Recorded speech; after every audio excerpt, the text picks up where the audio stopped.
Muito bem, então iniciaremos a matéria de direção defensiva. Hoje, e mais do que nunca, a matéria de direção defensiva é uma matéria indispensável na formação de novos condutores, por conta justamente do exercício prático que exige que o condutor tenha princípios técnicos para lidar com certas situações. Essa matéria ela abrange tanto o condutor na parte psicológica, como também na parte prática do seu cotidiano no trânsito. Aqui a gente vai ver alguns princípios, vamos ver alguns tipos de dificuldades que nós encontramos diariamente no trânsito e como nós podemos nos preparar para esse tipo de situação. Você tem ideia como se faz necessário a colocação deste ensino dentro do curso de formação? Nós temos que olhar para a questão que o problema é um problema atual e não só nosso, problema mundial também. Faz necessário por ser urgente, por conta dos altos índices de morte que acontecem no trânsito, por conta da imprudência de muitos motoristas.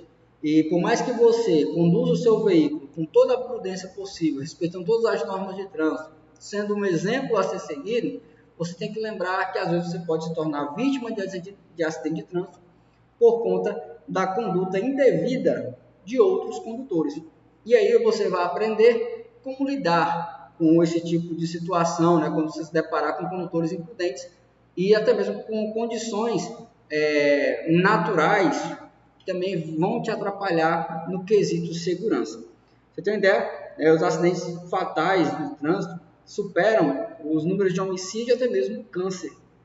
Então, observamos que é imprescindível ter este conhecimento sobre como dirigir de forma defensiva. E as maiores vítimas de acidente de trânsito, a faixa etária varia de 18 a 34 anos. Né? Então, são muito jovens, pessoas mais novas, né, que acabam sofrendo, morrendo por conta, muitas vezes, da falta de experiência, né, ou falta de prudência no trânsito. Então, vemos aí a necessidade de abordar este assunto e nos prepararmos, porque quando falamos em acidente de trânsito e somos usuários das vias de trânsito, a gente acaba ficando muito próximo desse índice de mortandade, né, que ocorre no trânsito diariamente. Mesmo morando numa cidade mais pacata, ninguém está isento de sofrer com acidentes de trânsito. Vamos ao conceito de direção defensiva. Deixa eu ver se eu coloquei aqui passando para vocês. Exatamente. O conceito de direção defensiva é o modo de dirigir para evitar acidentes, apesar das ações incorretas dos outros e das condições adversas, né? Então, o motorista defensivo, ele cuida de si mesmo quando ele dirige de forma a evitar acidentes, ou seja, respeitando as normas de trânsito, mas sempre atento a ações de outros condutores, de outros usuários da via. Condição essa enfrentada por todos que estão usando as vias de trânsito. E também nós temos as condições adversas, que a gente vai analisar esse assunto mais à frente, também como um tipo de adversário ao condutor. A direção defensiva ela é dividida em preventiva e corretiva. A direção preventiva, nesse pré que vem de antes, ela fala da questão de você prever situações que possam gerar acidente de trânsito, mas não apenas de você olhar na frente, né? Olhar no tempo mais à frente, mas de se preparar para elas. Ou seja, se acontecer aquilo que eu previ, o que eu vou fazer?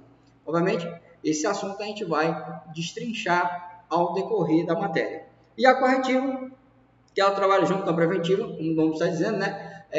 Correção de ações, tanto da parte do próprio condutor, como também no quesito de atitudes de terceiros, né? Atitudes de outros motoristas. Então, vamos ver como é que pode ser aplicado na prática esse quesito de correção, né? De corrigir ali possíveis situações não planejadas, suas ou de outros condutores. Podemos dizer com certeza que dirigir defensivamente é quando você dirige defendendo a sua vida, a vida do próximo e dos passageiros que estão no seu veículo. E sempre que estiver na direção do veículo ou motocicleta, estar atento para todas as circunstâncias. e respeitar as normas de trânsito. Tendo isso em mente, você acaba definindo concretamente o conceito de direção defensiva, dirigir por si e pelos demais. Mas esse por si, ele não é algo egoísta. Esse por si tem tudo a ver com a questão da sua própria segurança, mas ela não me induz a cometer atos que possam lesar terceiros. É no sentido mesmo de não se envolver em acidentes. E quando você tem esse entendimento de realizar ações como prudências, simultaneamente você acaba ajudando a não lesar a vida de outras pessoas também. Por exemplo, quando você dirige dentro da velocidade estabelecida como máxima, você não só está contribuindo para a sua segurança, mas também para a de outras pessoas. E quando você está em alta velocidade, você não coloca somente a sua vida em risco, você coloca a vida de outras pessoas também. Então, tendo essa parte introdutória, tendo esse conceito em mente, a gente vai analisar aqui outros termos que a gente vai destrinchar no decorrer da matéria. Vamos falar sobre acidente de trânsito, né? A gente vai já conceituar o que é o acidente de trânsito, mas a gente pode elencar aqui pontos que acarretam em acidente de trânsito. Vai ser a negligência. A negligência é quando você deixa de fazer algo que é imprescindível para a segurança. Então, muitos acidentes acontecem por conta da negligência, quando você deixa de fazer algo que é necessário para evitar qualquer tipo de acidente de trânsito. Imprudência. A imprudência já tem a característica do camarada que desrespeita as normas criadas para a segurança viária. E nós temos a imperícia também como uma das fontes, um dos pontos que acarretam em acidente de trânsito. A imperícia tem a ver com a falta de habilidade, né? Às vezes você escolhe uma conduta em uma certa situação, só que por não ter habilidade suficiente para executar, você acaba criando um acidente de trânsito. Então, negligência, imprudência e imperícia são 3 fatores que, na maioria das vezes, acarretam em acidentes de trânsito. Mas, o que vem a ser um acidente de trânsito? Acidente de trânsito é todo evento não premeditado. Obviamente, se você tem vontade que aquilo aconteça, não é um acidente, né? Mas sim algo que você pensou, estruturou para que acontecesse. O acidente ele tem esse caráter de ser algo não premeditado. Precisa resultar em dano, né? Esse dano pode ser tanto físico como material, beleza? Físico como material. E que pelo menos uma das partes esteja em movimento. Você pegou aí os princípios de um acidente?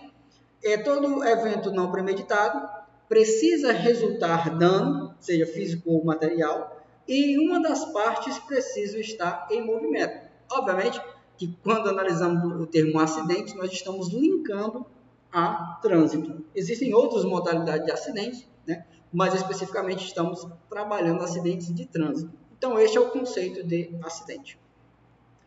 Os acidentes podem ser evitável e inevitável. Esse conceito aqui já caiu bastante em prova, certo? Então, muita atenção quando você for tentar trazer uma justificativa do que é um acidente evitável e um acidente inevitável.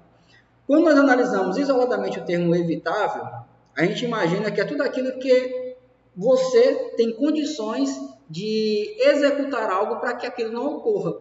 Ele é evitável, só depende de você. Se você faz tudo que é necessário para que ele não ocorra, ele não vai ocorrer justamente por conta da sua conduta.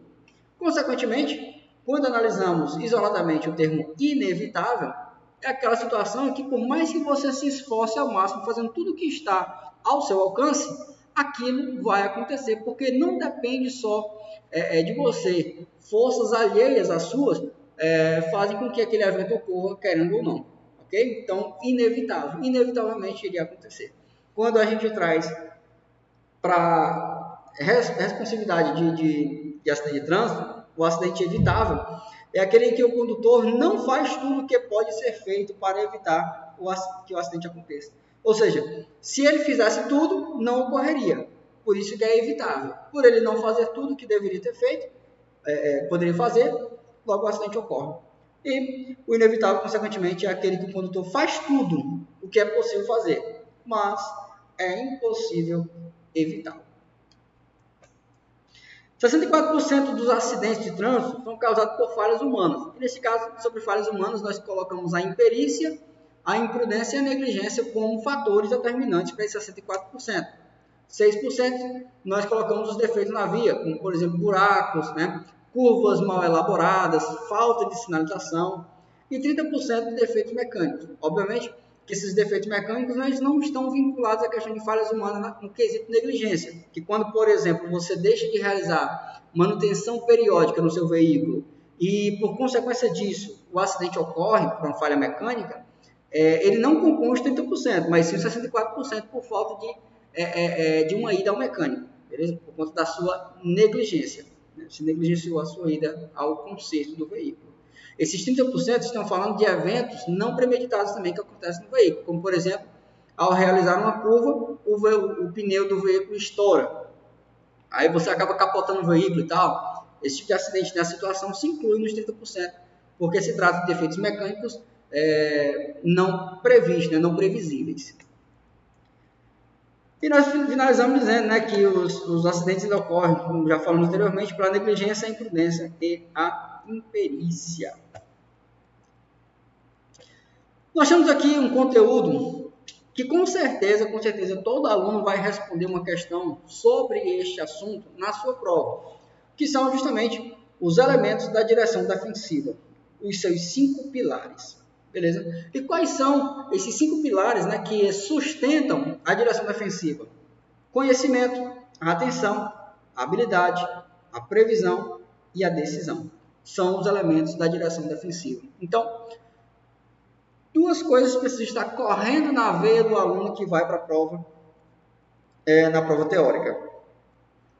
É a questão de quais são os elementos da direção defensiva, que são os 5 aqui, e a característica que cada um destes elementos acarreta consigo, né, traz consigo de forma prática. Então, a gente vai analisar esses 5 elementos de forma separada, a começar pelo conhecimento. Beleza? Pelo conhecimento. O conhecimento, nós observamos que é necessário ao extremo que você conheça as normas que regem o trânsito, até mesmo para que você possa ter uma melhor tomada de decisão em certas situações, para evitar um acidente, você precisa cumprir a norma de trânsito. Então, a sua decisão ela passa pelo conhecimento de norma de trânsito.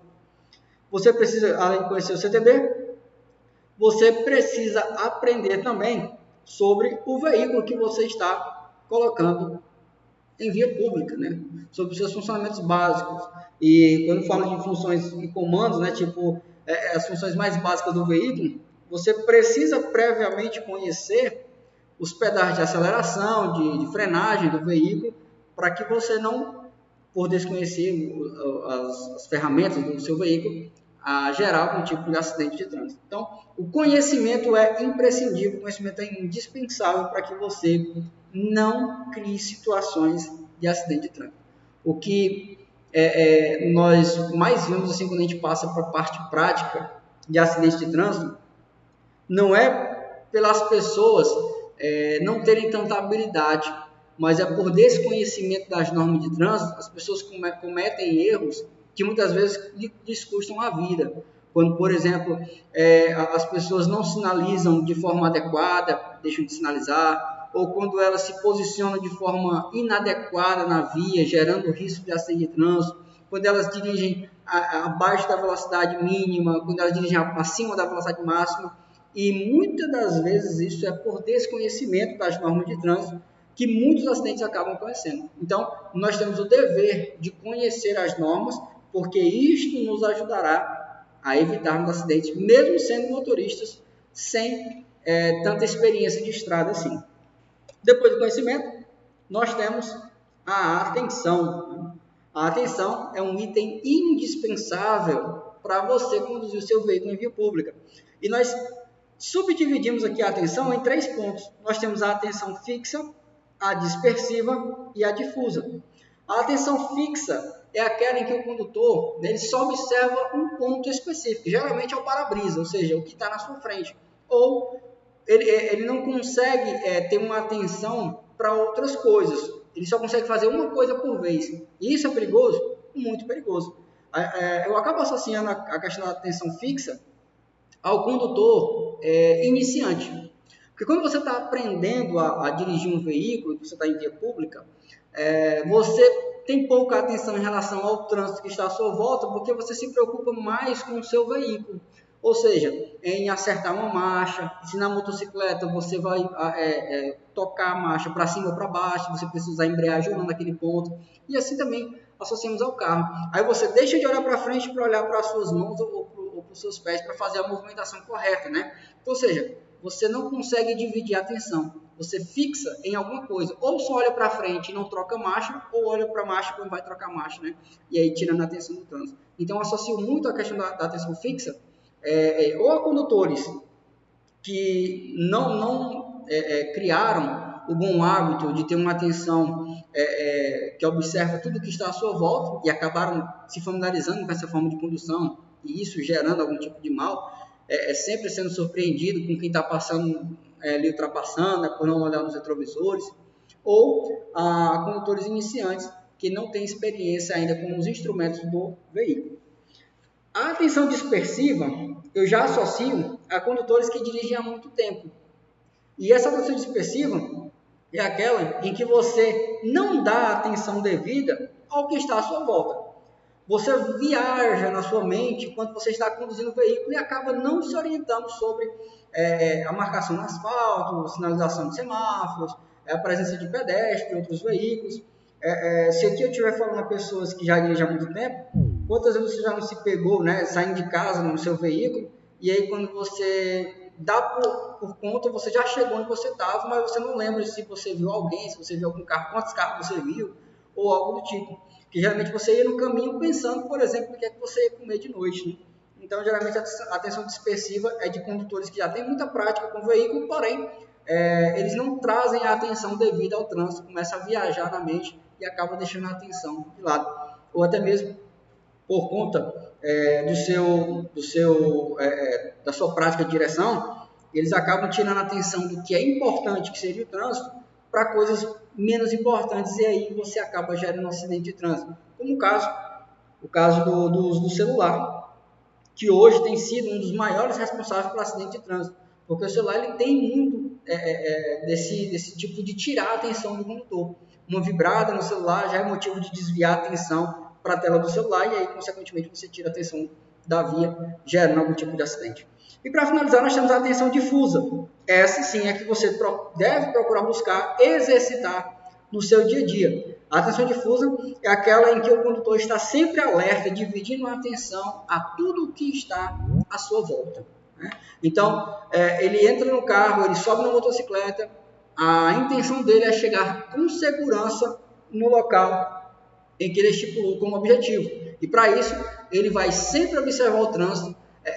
Eu até assemelho como se fosse um robô. Você está dirigindo ali a via ali e você começa a imaginar possíveis atitudes, que eu entrei na questão da preventiva, possíveis atitudes de certos condutores. Como, por exemplo, um carro estacionado. Você já tem que imaginar logo o que pode acontecer. Do condutor estar dentro do carro, ligar o carro e sair sem sinalizar, ou de alguém desembarcar daquele veículo, abrindo a porta de uma vez e gerando algum tipo de acidente de trânsito. Então, o condutor de atenção difusa, ele observa tudo o que está à sua volta, justamente para evitar surpresas por conta da desatenção. Beleza? Então, lembremos disso, que a atenção correta para o condutor é a atenção difusa. Show? Nada de atenção fixa nem dispersiva. São dois extremos necessários. Correto? É atenção difusa.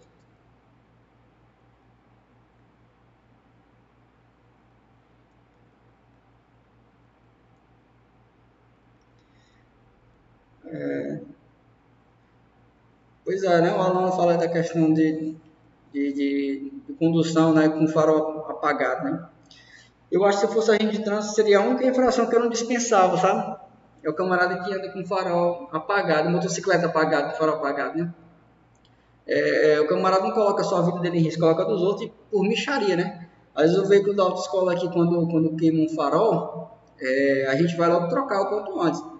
Acho que o valor mais caro que eu paguei no farol aqui foi R$20. O valor mais simples que eu paguei numa seta que eu paguei R$7. Né? Então, é um valor muito pequeno para um desastre tão grande que pode ser gerado por conta de veículos apagados. Né? Aí tem mais a condição de chuva que deixa a visibilidade ainda mais prejudicada. Né?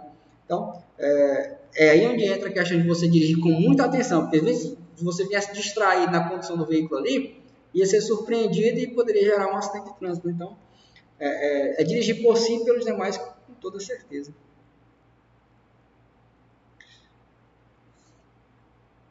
Alguns estão falando sem imagem, né?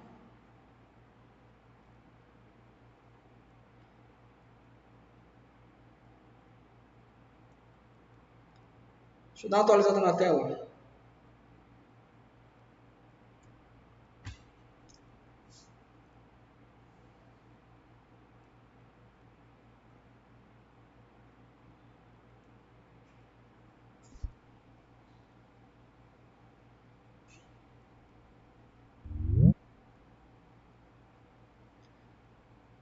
Eu tinha dado uma atualizada na tela para ver se voltava para todo mundo aqui. Eu estou compartilhando aqui agora o slide que estava.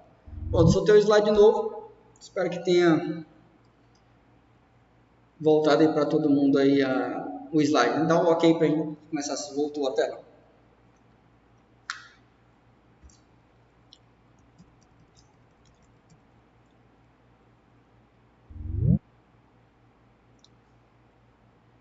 Beleza, então tá ok aqui para a galera aqui. Vou mudar aqui o slide para ver. Vou para vocês também a previsão. Beleza, qualquer coisinha você manda mensagem pelo microfone, porque eu estou sem olhar o chat agora. Um outro elemento da direção defensiva é a previsão. Né? Esse pré aqui é de antecipação, né? Pré, antes, visão, ou seja, de visualização prévia. É antecipação de situações de risco. Os tipos de previsão são imediata ou mediata, né? Imediata ou mediata. A questão da previsão, a gente pode concluir e entender o seguinte, que é imaginar lá na frente situações que possam gerar ações que envolvam o acidente de trânsito. Ou seja, o que é uma previsão imediata? Imediata são coisas mais próximas, né, que vai acontecer imediatamente.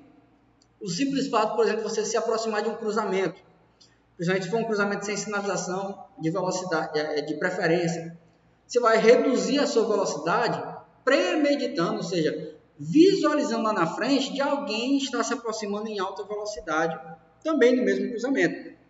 E essa sua conduta de visualizar lá na frente da previsão vai te ajudar a evitar futuros acidentes. Assim também como a mesma questão de cruzamento de pedestre diante de uma faixa de pedestre. Então, tenha em mente que quando você vai cruzar uma faixa de pedestre, um pedestre pode iniciar a travessia de forma aleatória, né, desatenta em relação ao trânsito. Então, a visualização imediata, a previsão imediata, ela fala de situações próximas. Você está na condução do veículo, você já começa a imaginar futuramente coisas que estão muito próximas a você para evitar que elas ocorram de fato.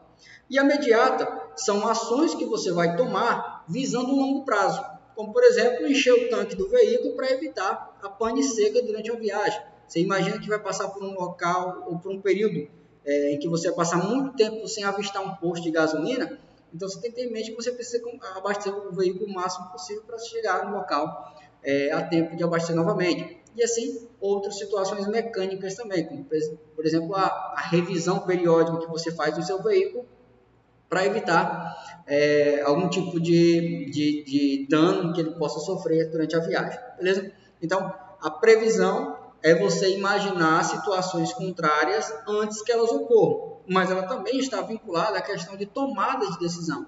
O que é que eu vou fazer após ter feito essa previsão em relação ao acidente? Então, a gente viu o conhecimento, a gente viu a atenção e agora a gente acaba passando pela previsão. Nós temos também a decisão. A decisão, ela é a situação mais complexa dentre os elementos da direção defensiva. Por quê? Porque a decisão é justamente aquilo que você escolhe para executar. Quanto maior for o leque de opções que você tiver, melhor para a sua decisão. Porque a sua decisão, ela passa pelo tipo de situação em que você se deparou naquele exato momento, com o nível de conhecimento que você tem sobre a manobra, sobre as possibilidades dentro da legalidade das normas de trânsito, ou seja, eu não posso decidir algo que vai contra o princípio de segurança normativa, porque ao invés de gerar uma situação menos caótica, por conta de escolher algo que vai contra o princípio normativo, acaba aumentando o risco de acidente de trânsito. Então, veja, ela passa pelo tipo de situação, pelo nível de conhecimento que eu tenho, sobre as normas de trânsito e também sobre o que eu encontro como condição adversa de tempo e de espaço que tem disponível ali o condutor. O tempo a gente pode colocar em relação não somente a questão de fração de minutos para decidir algo rápido, mas também como a questão climática também, chuvas, né? Ou outros tipos de condição adversa que você possa estar encontrando, além do pequeno espaço que você se dispõe. Quando o condutor ele é iniciante, os alunos da escola, por exemplo, né, na sua grande maioria, se deparam com situações contrárias à questão e podem gerar algum tipo de acidente de trânsito, a decisão mais simples e mais básica que eles utilizam é parar o veículo. E realmente faz todo sentido se utilizar disso. Parar o veículo é um tipo de decisão? Com certeza. Decidir é escolher algo para se fazer. E na maioria das vezes, eles acabam freando o veículo. Obviamente que tem alguns que acabam, colocando a mão no rosto, como dessa aqui abaixo ilustra, né? Poxa, o que é que eu faço? E às vezes nem passa pela mente a situação de parada. Às vezes, a resolução do problema se dá com redução de velocidade, mas às vezes, o simples fato de congelar e travar evita com que a pessoa decida das coisas mais rudimentares que seria a parada do veículo. Beleza? E aí, quando vai passando o tempo, que você vai dominando mais a máquina, você começa a aumentar o leque ali de opções na hora de decidir. Mas mesmo assim, a decisão ela sempre passa por vários filtros antes de ser executada. Beleza? E vimos então a decisão como um elemento aí da direção defensiva. Após a decisão, nós temos a questão da habilidade. Vimos que a habilidade ela tem algo a ver com a questão de exercitar ou de executar de forma, como é que eu posso usar um termo muito comum aqui para a questão de habilidade? Com maestria, aquilo que você decidiu fazer. Né? Então, geralmente, você decide algo que você calcula que a sua habilidade tem nível suficiente para executar. Beleza? Então, a habilidade é algo também que é desenvolvido com o passar dos anos. Você vai executando. E também o contrário é verdade. Tem muitos motoristas, e tanto faz a categoria, se é A ou se é B, carro ou moto, que por não pegar mais em veículo, acaba dando aquela refreada no aprendizado, dando uma estagnada. E muitas vezes, dependendo do tempo que vai passar sem conduzir um veículo, tem que começar praticamente do zero. Então, a habilidade é algo que tem que estar sempre em exercício. Você sempre vai aumentando a sua habilidade. Você sempre treina para ficar melhor. Ninguém treina para ficar pior. E aqui nós temos a observação que é muito mais fácil aprender a fazer o certo do que corrigir um aprendizado incorreto. Aqui nós temos aquela máxima, né? O pessoal fala assim, é melhor pegar um aluno que já dirige ou um aluno que não dirige? Bom, quando as pessoas me fazem essa pergunta, eu costumo dizer para elas que, para mim, não tem nenhum tipo de preferência. Porque, na verdade, essa questão de pegar um aluno que já dirige ou não, ela mais tem algum vínculo com o próprio aluno do que mesmo com o instrutor. Porque, veja, se o instrutor ele pega um aluno que já dirige, existem os lados prós e contras para esse aluno, assim também como o aluno do zero. Geralmente, quando você pega um aluno que já dirige, ele, decorrente do seu histórico de direção, ele acaba agregando alguns tipos de vícios que não são bem vistos pelo examinador no dia da sua prova, nem também por alguns agentes de trânsito na hora de lavrar um auto de infração de trânsito. Como, por exemplo, camarada que gosta de dirigir com o pé pisado na embreagem, né? Com apenas uma das mãos no volante ao fazer o giro, não tem bom hábito de sinalizar. Então, ou seja, esse condutor ele vai ter que passar por uma peneira e um policiamento maior Porque geralmente o que reprova aluno em prova são justamente esses maus hábitos aderidos durante a sua vida como condutor, né? Então são os maus hábitos que acabam gerando esse tipo de mazela. Como, por exemplo, vai dar uma ré, não se habituou a olhar pelo retrovisor, tem que virar o rosto para trás para dar uma ré. Isso aí não é possível no dia do exame, tem que ser sempre pelo retrovisor lateral ou traseiro, né, para fazer essa movimentação traseira. Mas isso é questão de hábito. Aí você vem, isso é o contra, né? O pró, os prós de você já saber dirigir quando você chega na autoescola, é que você não vai passar pelos rudimentos que o aluno iniciante vai começar, que são justamente o conhecimento da ferramenta de instrução ali, que você vai usufruir. Nesse caso, do carro e da moto, né? Seta, ligar o veículo, trocar marcha, você já está além daquele rudimento. Então, ou seja, em tese, você não vai perder aulas aprendendo coisas que você já sabe. Você já vai para um nível mais avançado. Você vai para a execução de manobras. Beleza? Então, e quanto mais execução de exercício você fizer, muito melhor para você. Será mais apreciativo isso para o aluno do que o aluno que vai começar do zero. Porque nesse caso agora, quando a gente olha para o aluno que começa do zero, realmente ele vai criar aquele hábito sempre de realizar as coisas corretamente. Então, é muito pouco provável, eu estou dizendo muito pouco provável para dizer que nunca vai acontecer, né? É muito pouco provável que esse aluno que aprendeu do zero na autoescola, ele cometa algum mau hábito na hora da prova. Por quê? Porque ele nunca fez algo errado. Ele só aprendeu a fazer o certo, então ele executa automaticamente o que é certo, né? De contrapartida, ele vai perder algumas aulas, perder aspas, né? Ele vai ter que passar por rudimentos iniciais ali sobre o conhecimento dos instrumentos do veículo, para que depois ele possa começar a executar de forma prática os exercícios que ele vai ver em prova. Então, é mais por isso, né? Essa questão de pegar um que já dirige ou não, no tocante à questão de instrutor, para nós tanto faz. A gente vai sempre passar as mesmas orientações dentro do conhecimento de cada um deles, mas isso tem mais influência sobre o próprio aluno do que mesmo aos instrutores. Beleza, né? Então, para dizer que nós finalizamos com habilidade os 5 elementos da direção defensiva. Só para fim de relembrar, nós temos o conhecimento, a atenção, a decisão, a previsão e a habilidade. São os 5 elementos da direção defensiva. Para a gente finalizar, nós temos a ação. A ação não é um elemento da direção defensiva, mas a ação ela é um componente de junção de 2 elementos da direção defensiva, que é a decisão, né, e a habilidade.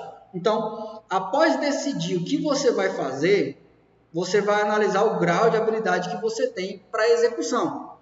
Feita essa averiguação e visto que você tem habilidade para executar aquilo que você decidiu, entra a questão da parte executória, a ação, né? A conduta de fazer aquilo que foi decidido previamente. E se, por exemplo, você escolheu parar, se você decidiu parar, você observou que você tinha habilidade para isso, você vai executar tal conduta, né? Utilizando ali do freio, né? E para deixar o veículo ligado, embreagem e freio. Beleza? Como eu falei anteriormente, todos vocês vão responder na prova alguma coisa sobre os elementos da direção defensiva. Os elementos da direção defensiva.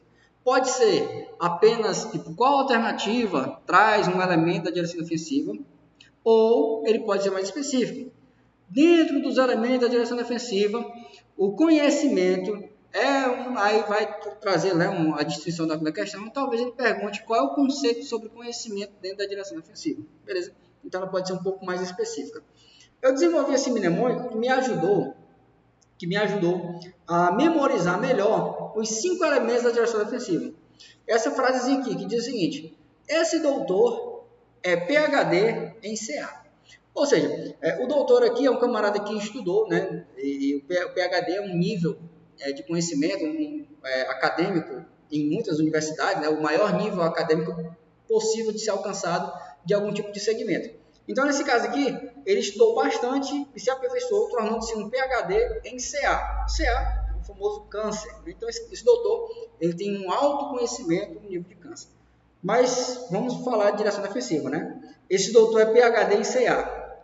O PhD são 3 siglas que você vai trazer de início de palavras que falam da direção defensiva, do elemento da direção defensiva. Previsão, habilidade e decisão. Aí ele é PhD em CA, né? O câncer, né? CA, conhecimento, e o A de atenção.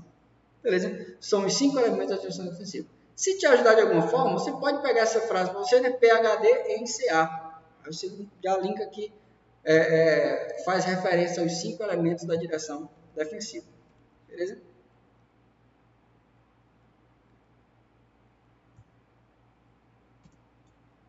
Show de bola. Condições adversas. Também é um conteúdo que tem uma incidência enorme nas provas dos alunos.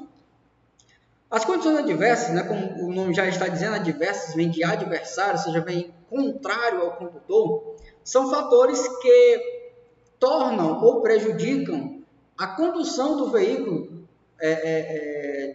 de uma forma menos segura. Né? E essas condições adversas, elas podem ser de luz, tempo, via, trânsito, veículo, carga, motorista e passageiro. A gente vai analisar cada característica de cada condição adversa aqui. Né? Então, nós temos vários pontos a ser observados. A gente vai começar a falar sobre essas condições adversas, primeiramente sobre luz, mas tendo em vista que a condição adversa são condições contrárias à segurança, que atrapalham a dirigibilidade do condutor. E que você precisa saber como agir diante de cada condição adversa, porque cada uma delas traz uma peculiaridade e você precisa, né, tomar iniciativas que evitam o acontecimento de acidentes de trânsito, beleza? Vamos começar com luz.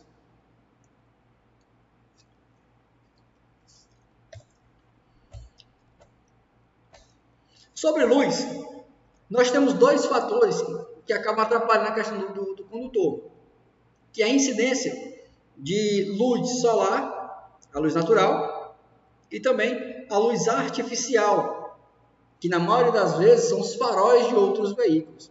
A condição adversa de luz é uma claridade acima do ideal para a segurança viária, gerando o famoso ofuscamento.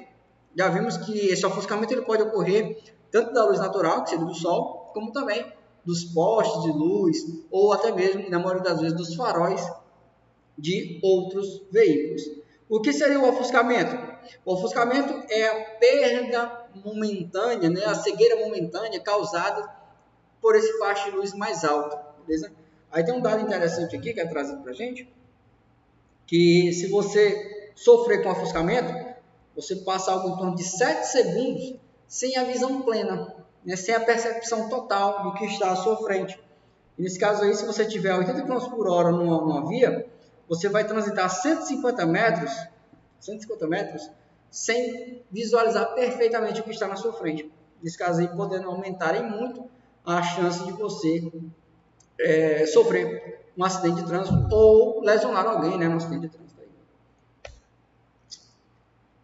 Sobre condições de luz, nós temos o fenômeno da penumbra. A penumbra acontece todos os dias, que é em situações com pouca luminosidade, ao amanhecer e ao anoitecer, né? A situação de penumbra, de forma prática, tratando-se da questão do amanhecer e anoitecer, quando dá ali mais ou menos algo em torno de umas 5h30 da tarde, que você está com o farol da moto do carro aceso, mas você sabe que ele não ajuda em nada a ver o que está na frente, porque ainda está muito claro para que você veja as coisas que estão na sua frente. O farol ele serve mais para trazer visibilidade do seu próprio veículo do que mesmo trazer visibilidade.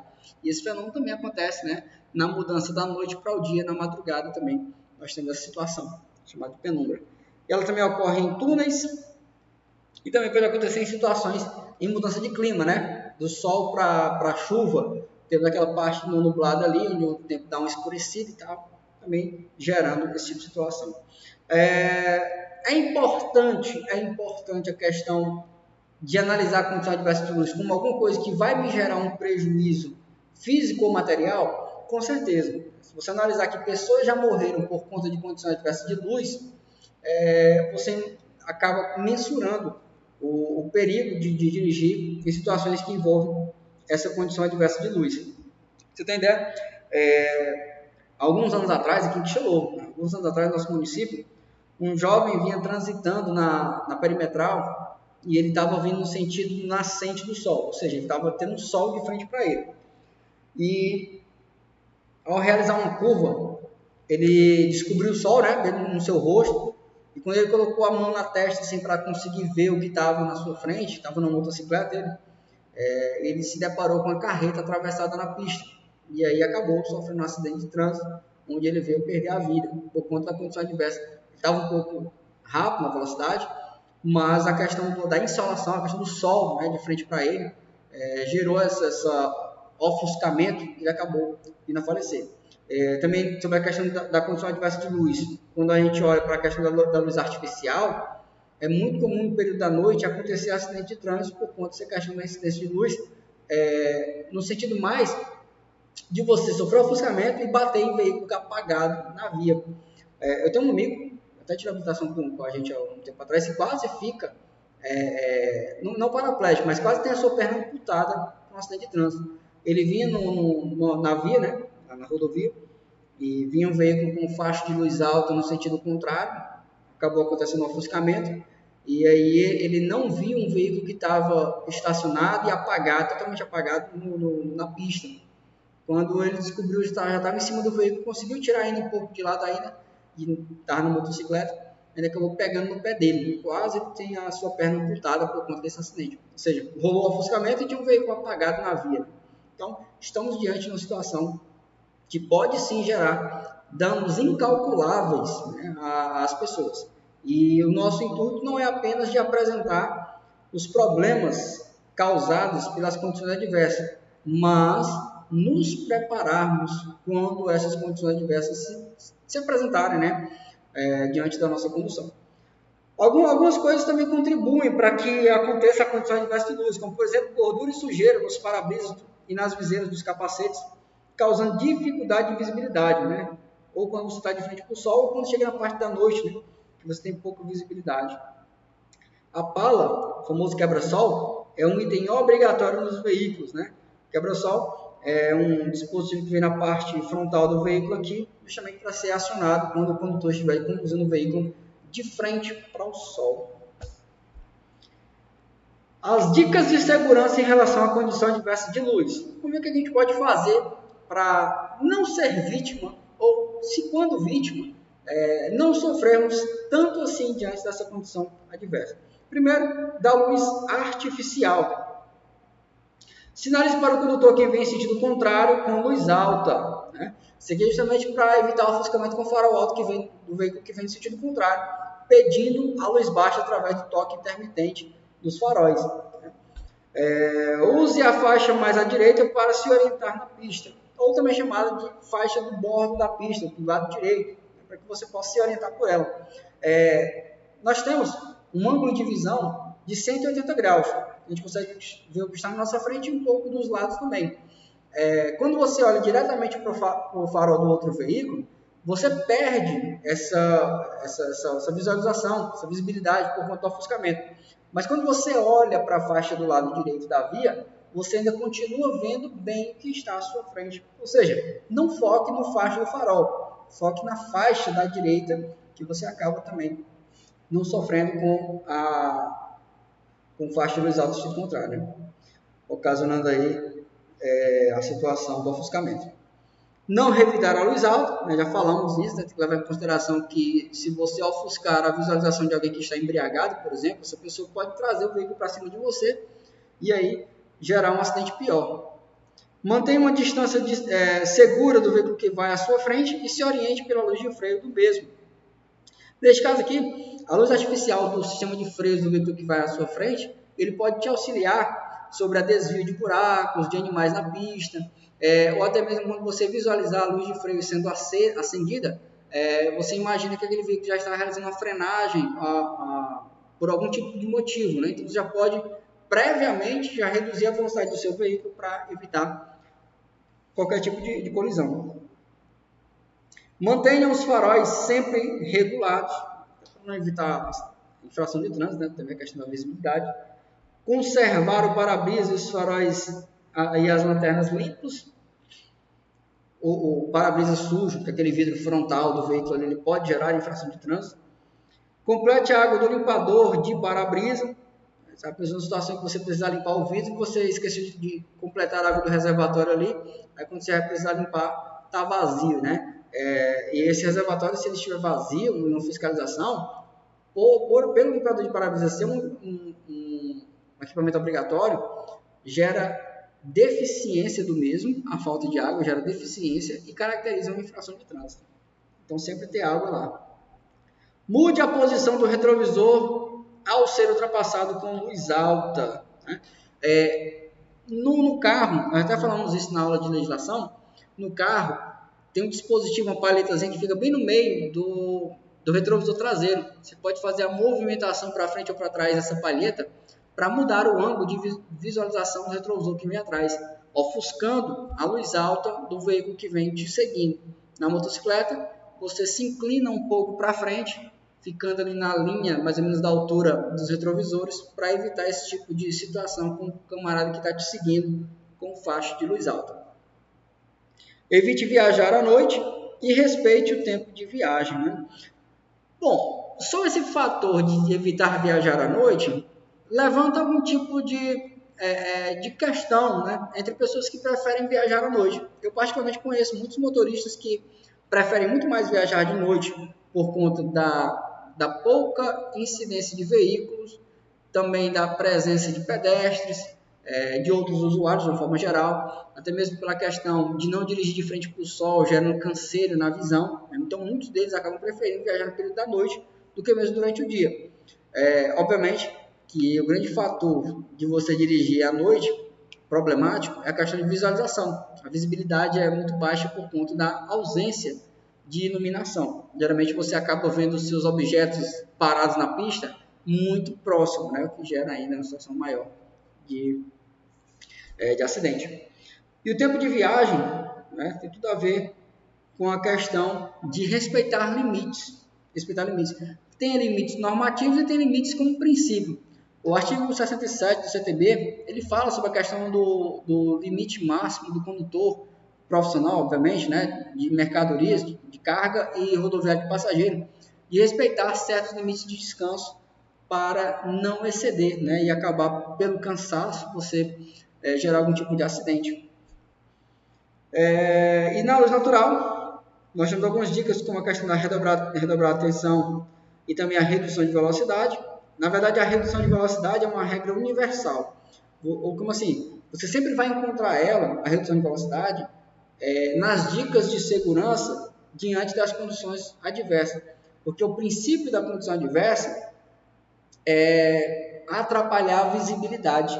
Então, quando você reduz a velocidade, você consegue visualizar o problema mais cedo, né? E tem mais tempo para resolver o problema. Utilizar a pala ou viseiras protetoras, manter as luzes de posição acesas. As luzes de posição é o primeiro facho de luz dos faróis. As luzes de posição, elas nem servem para clarear o que está na frente do veículo, mas é mais para trazer visibilidade ao veículo, para que ele fique mais visível para os outros usuários. Nos semáforos, redobre a atenção para uma melhor compreensão da sinalização. Um exemplo prático, talvez você nunca tenha se deparado já, né? Você para o semáforo na esquina e o sol está bem igual com o semáforo, dificultando a visualização. Você tem que colocar a mão no rosto para saber qual tipo de luz que está acesa, né? Para evitar qualquer tipo de problema. Procure se orientar pela sinalização horizontal, né? Pelo bordo da pista, ou como alguns dizem, né? Pelo acero da pista. Ao menor sinal de iluminação precária, acenda o farol baixo. Por exemplo, no fim de tarde, céu nublado, chuva, com intensidade.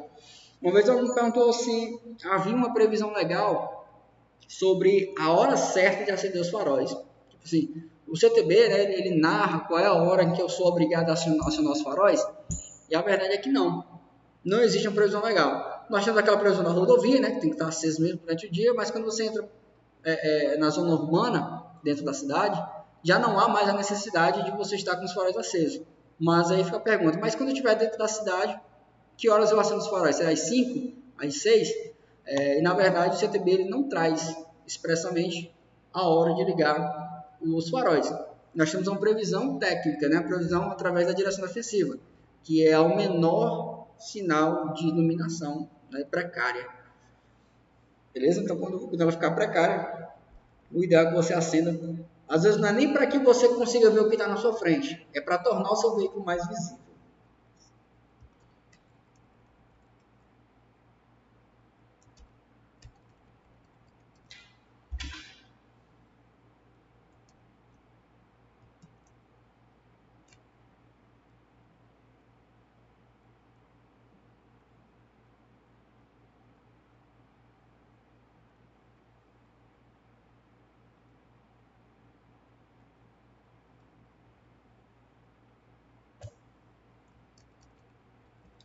Vou falar agora sobre condição adversa de tempo.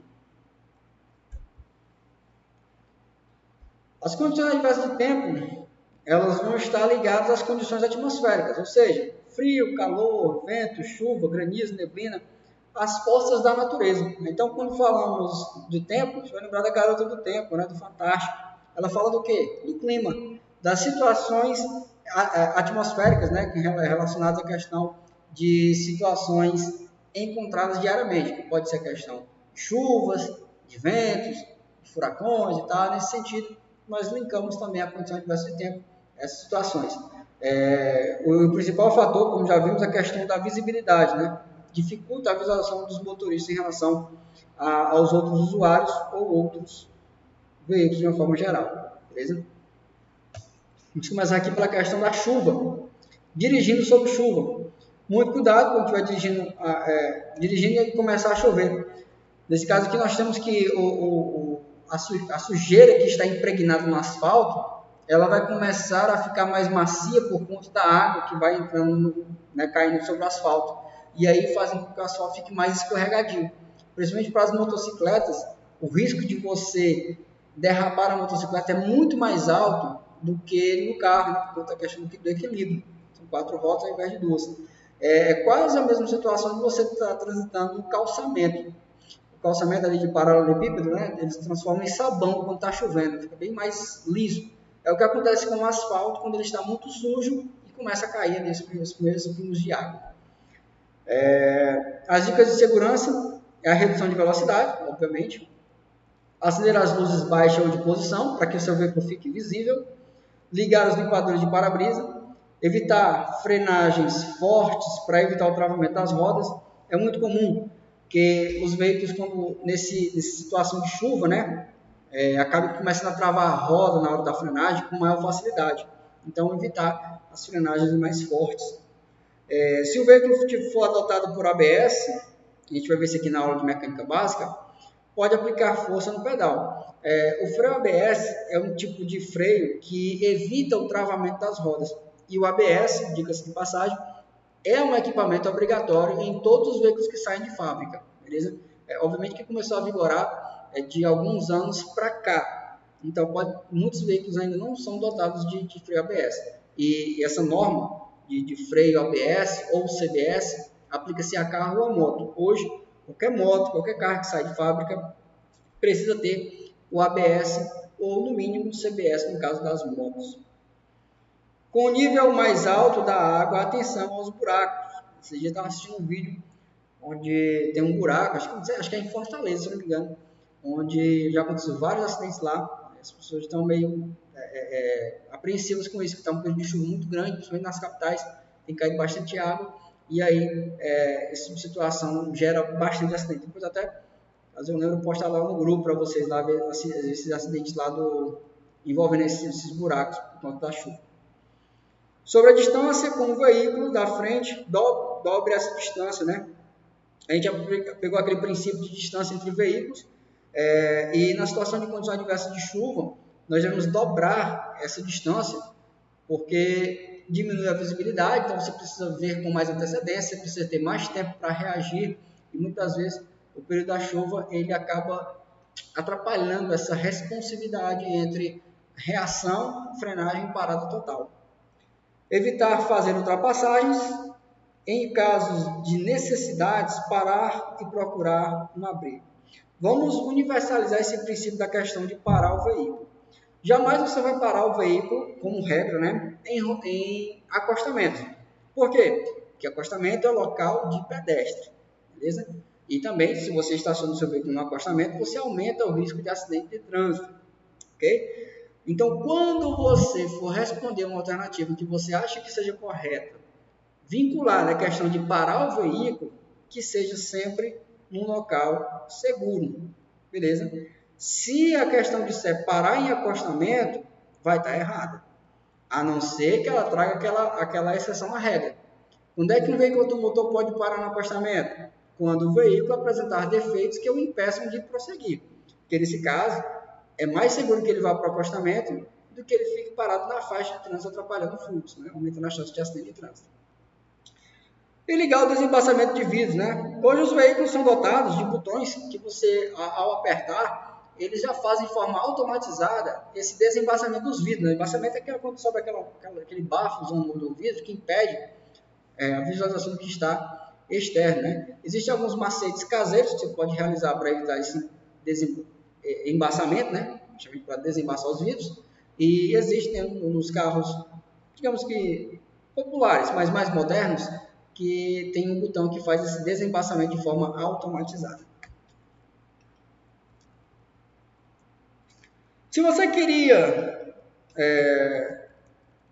quer um conteúdo de prova, tá aqui, né? A aquaplanagem ou a hidroplanagem. Qual a diferença dos dois? Nenhuma. Praticamente falando, são as mesmas coisas. Aquaplanagem, né? Você viu que o termo planagem, ele aparece nos dois segmentos, né? Os dois sinônimos aí. Aquaplanagem ou hidroplanagem. É quando literalmente mesmo o veículo plana sobre o asfalto. Por conta da água, o veículo começa a flutuar. Aí, aqua ou hidro vem de água, né? E planagem porque ele plana sobre o asfalto. É literalmente quando o veículo perde contato com o asfalto que nós temos a aquaplanagem. E aí, o conceito, né? Falta de aderência dos pneus à via, ocorre em função de uma camada de água entre o pneu e a pista. E nesses casos, essas situações podem ocorrer a partir de, por exemplo, 50 km por hora. E quando você acha que isso aqui é muito, na verdade, quando você vai para a rodovia, 50 km por hora, são pessoas que estão andando muito devagar em relação a outros. Então, muito fácil de acontecer.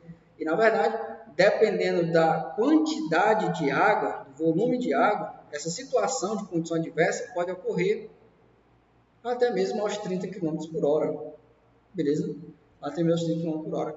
Ou seja, em velocidades muito baixas, a aquaplanagem pode ocorrer. E de passagem, né? Quando ela acontece com motocicletas, a chance do camarada ir para o chão é muito maior porque os pneus não tocam o asfalto. Beleza?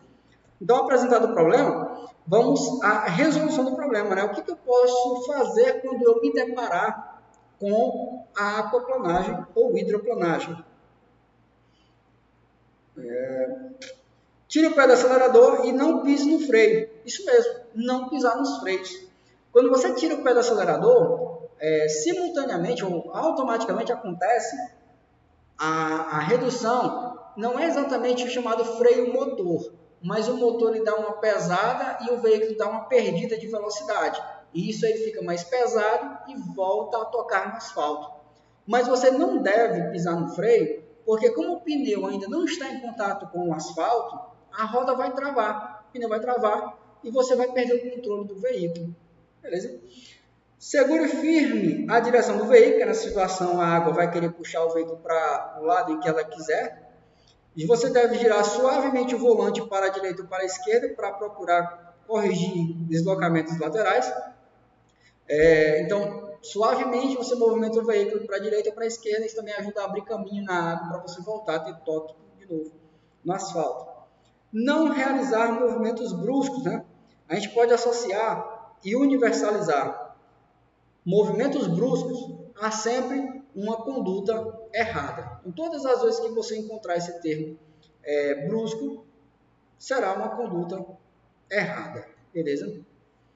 Evite passar em poças de água em alta velocidade.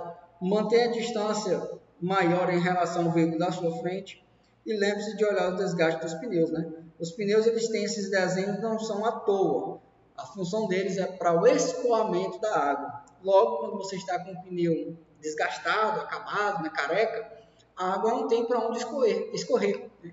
E por não haver esse escoamento, a água com facilidade acaba tirando esse contato entre pneu e asfalto.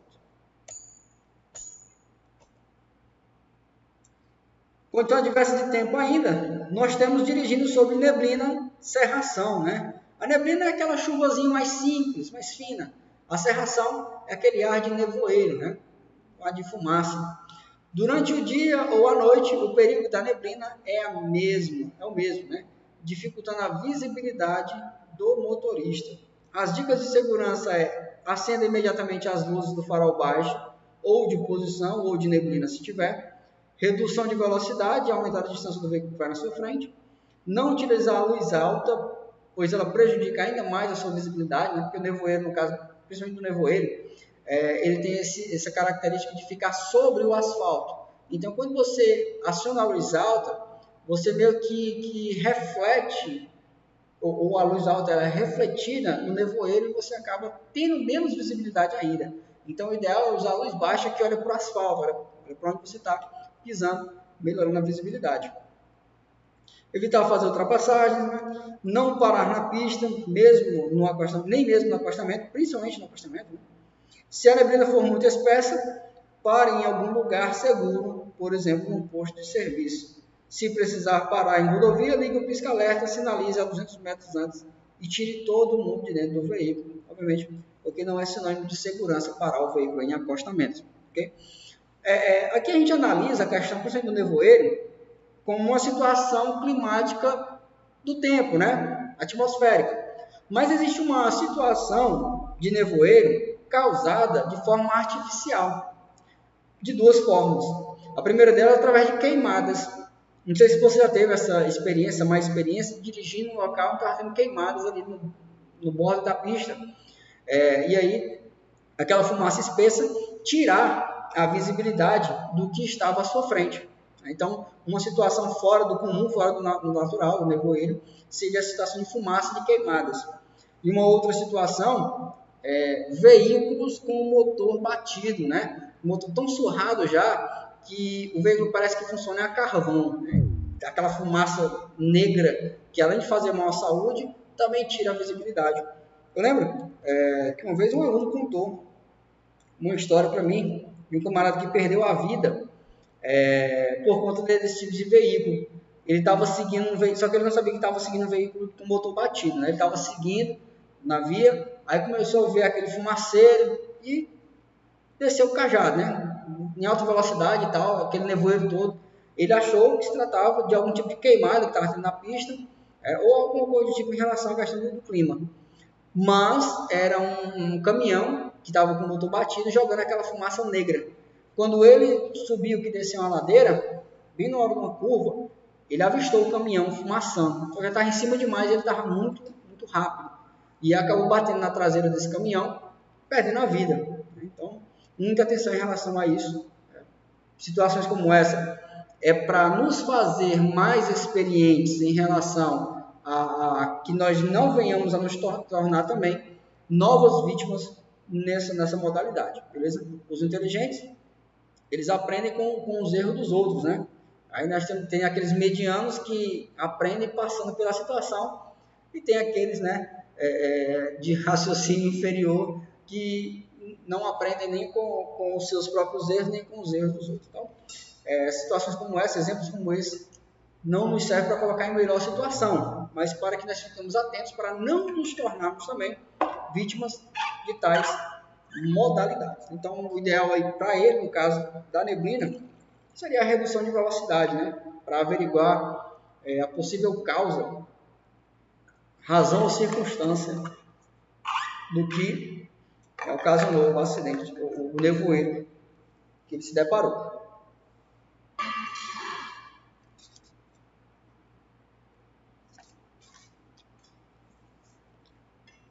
Aí nós temos a condição de ventos laterais, que também podemos associar essas condições adversas de tempo, né? O vento lateral, como o nome já está dizendo, é quando nós temos aqueles desvios de vento que nem estão contrários ao motorista nem a favor do motorista, mas literalmente acerta o veículo na lateral. E neste caso, quanto menor a proporção do veículo, ou seja, o tamanho do veículo, mais incidência dessa condição adversa ele vai sentir. Então, a dica é a questão primeiro, visualização. Ao ver capins e arbustos muito inclinados e árvores maiores balançando, são indicadores de fortes ventos que podem desgovernar o veículo. Não somente as motocicletas estão passivas, né, a esse tipo de condição adversa, mas também os veículos automotores também, dependendo do local e da força dos ventos, né? A dica de segurança é a redução de velocidade. Quando você acaba realizando essa diminuição de velocidade, o seu veículo fica mais pesado, né? E aí mais difícil de ser levado com facilidade. Atenção ao ultrapassar ou ser ultrapassado por ônibus, caminhões. Esses veículos provocam deslocamentos de ar. E quando estão em alta velocidade, né, afetando a estabilidade do seu veículo com o vento lateral. Então, acho que todo mundo já deve ter se deparado com essa tipo de situação aqui, né? É o tipo de situação de vento lateral, só que não de força da natureza, mas, digamos, de força artificial. Você está fazendo a caminhadazinha ali e passa uma carreta enorme por você em alta velocidade e deixa aquela rajada de vento na lateral. Isso pode acontecer e tem uma incidência maior quando é passando um veículo pelo outro. Aí que essa rajada fica mais forte. Os motociclistas que já têm mais experiência, né, já seguram mais firme o guidão da motocicleta para evitar esse desgovernamento aí que a moto pode sofrer em relação a esses deslocamentos de ar laterais. Beleza? Aqui na tela, a gente tinha até um vídeo legal para ver sobre ventos laterais, mas eu não está reproduzindo o vídeo agora, mas seria bem interessante a gente dar uma analisada como seria isso. Vamos lá. Vamos falar agora sobre condições adversas da via. Deixamos o tempo para o lado um pouquinho, né? Fica de lado agora, para a gente analisar as condições adversas da via.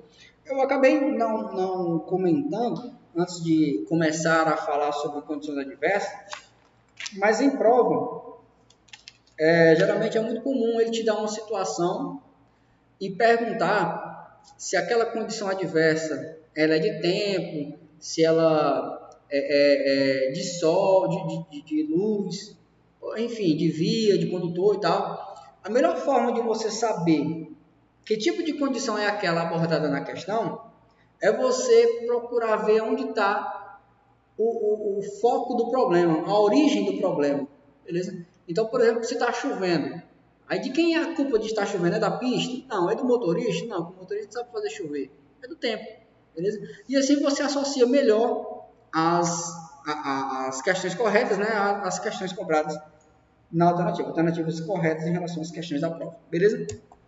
Então você procura aí no cerne do problema e você acaba achando a origem do problema, a condição adversa. Então vamos narrar condição adversa de via, onde o problema é o asfalto. Não especificamente a pista, né, mas o pavimento de uma forma geral. As vias variam de uma para outra, da mesma forma, o seu modo de dirigir deve variar. Veja que diante da condição adversa de via, a forma em que você geralmente conduz o seu veículo, ela precisa ser modificada, justamente para que você possa tomar melhores ações para evitar acidentes. Os problemas mais frequentes que nós nos deparamos com as vias passam por curvas, largura da pista, acostamento, tipo de pavimento, vegetação nas margens, buracos, desníveis, lombadas, subidas e descidas, obras na pista, trechos escorregadios, areia, óleo na pista, poças de águas, etc. Ou seja, são vários os problemas que eu posso encontrar diante da via e isso acarretar em uma condição que leve ao acidente de trânsito. O ideal, o condutor deve ajustar as condições da via, se ajustar, né, as condições da via, reconhecendo o seu estado de conservação, largura, acostamento, quantidade de veículos, para poder se preparar melhor para aquilo que vai enfrentar. Né?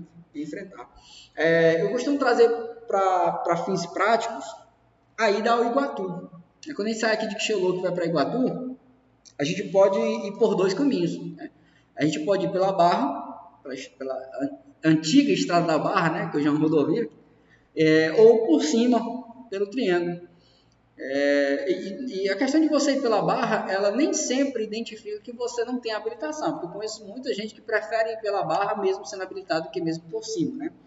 Mas veja, quando você decide ir pela barra, você vai se deparar com uma via estreita, com uma via que não tem acostamento, com a presença de vegetação nas margens da pista, com curvas fechadas, com muitos buracos, com a presença de vários outros veículos, a quantidade de veículos muito grande, e também a presença de residências e crianças, né? Além de outros animais que você vai encontrar. Então, eu não sei se você concorda comigo, mas eu acho muito mais complexo ir por lá do que ir por fora. Quem vai por lá vai se deparar com todo tipo de condição adversa imaginável possível da via.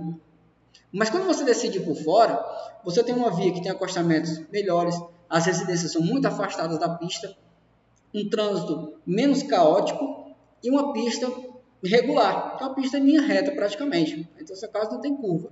Então, é muito mais viável em relação à segurança você ir por cima do que você ir pela própria barra, né? A não ser que tenha alguns pontos específicos que você precisa, tipo, o caminho que você vai tem que passar por lá, né? Eu, particularmente, eu prefiro muito ir por cima do que ir pela barra em muitos fatores, né? Por muitos fatores.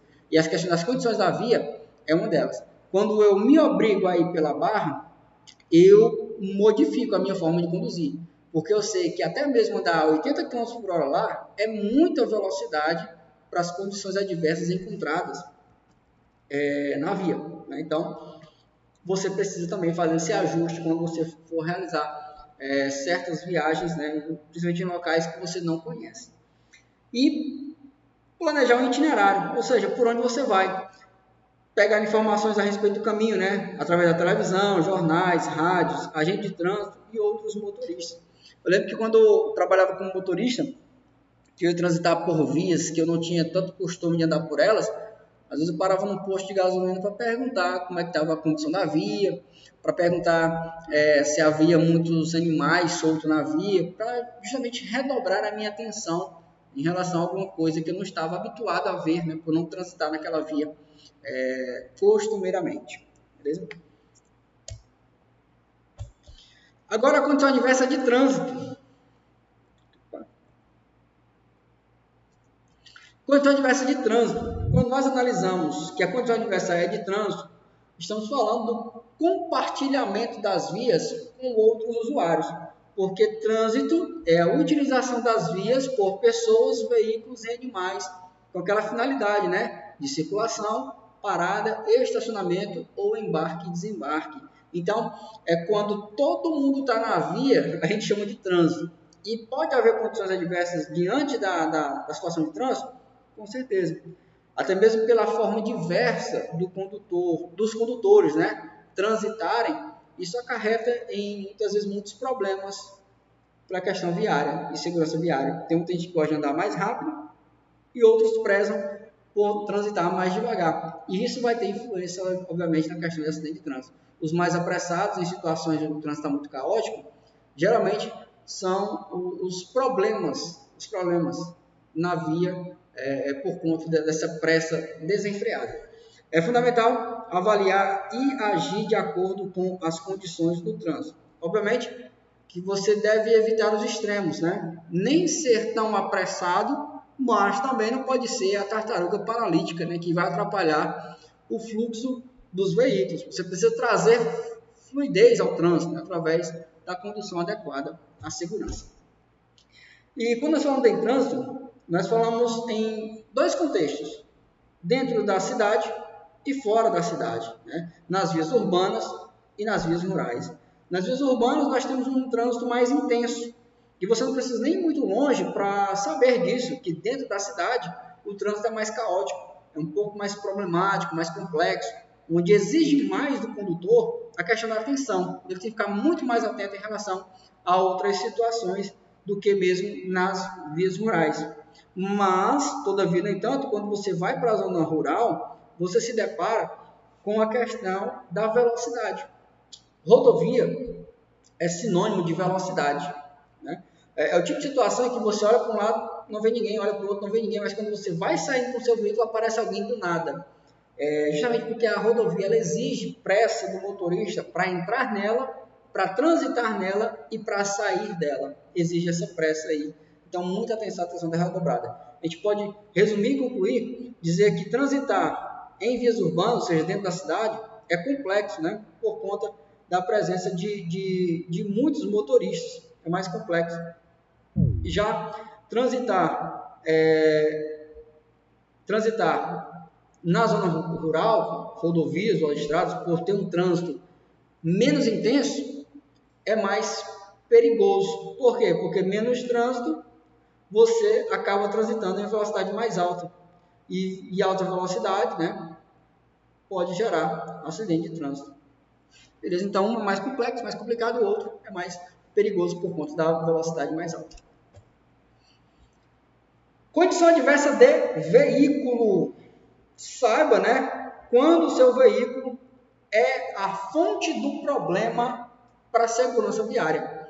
O veículo em bom estado de conservação, né, e os seus equipamentos, além de evitar acidentes de trânsito, também evita a aplicação de multas. Né? Um veículo em boa conservação, os seus equipamentos de segurança evita, além da questão das infrações de trânsito, evita também a situação de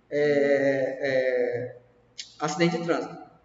Você deve deixar sempre em condições de reagir a todos os comandos realizados pelo condutor. Vamos ver aqui o que essas condições adversas podem acarretar no sentido não somente de infração de trânsito, mas também de acidentes de trânsito. Nós temos a situação de freios desregulados, o freio não atende bem, né?